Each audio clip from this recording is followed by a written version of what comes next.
temporarily removed from the environment till the situation's fixed. At the end of my shift, they ended up letting me go. Western Mass News has obtained a letter sent to TruLeave by OSHA detailing 3 citations filed against the company totaling more than $35,000 related to lack of appropriate training and available safety information for hazardous chemicals. A spokesperson for TruLeave tells us in part, quote, OSHA conducted a thorough investigation of the Holyoke facility. PPE was available on site. They tested the air quality throughout the facility and the samples were all well below acceptable ranges. OSHA did issue citations related to communication standards, and TruLeave has contested those findings. Meantime, a former employee tells us he noticed multiple shortcomings during his time with TruLeave, including a lack of adequate training, and he's calling for stricter regulations industry-wide. There's never been somebody holding any of these companies accountable for making sure that their ventilation is proper, for checking particle counts, for knowing that they're manufacturing something that puts so many particles into the air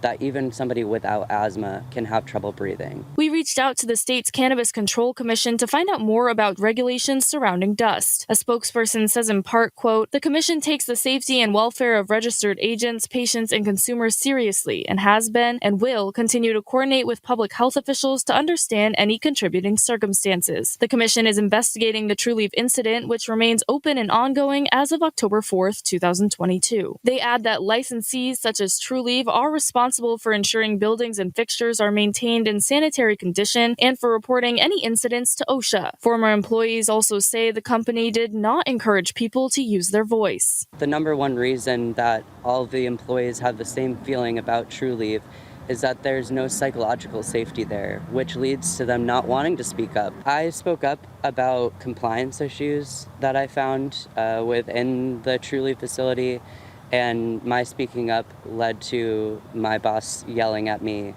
who was then Lorna's boss when I left. You couldn't speak to your superiors, period. They would talk down to you instead of talking to you like you're a human being, like you were a dog being trained. Employees tell us the company provided the entire department with free therapy sessions following Lorna's death. We have reached back out to TruLeave several times regarding these specific claims, but have not yet heard back. We also contacted the attorney for McMurray's family on this, but didn't receive a response. Reporting live in studio for Western Mass News 11 at 11, I'm Lexi Oliver. Lexi,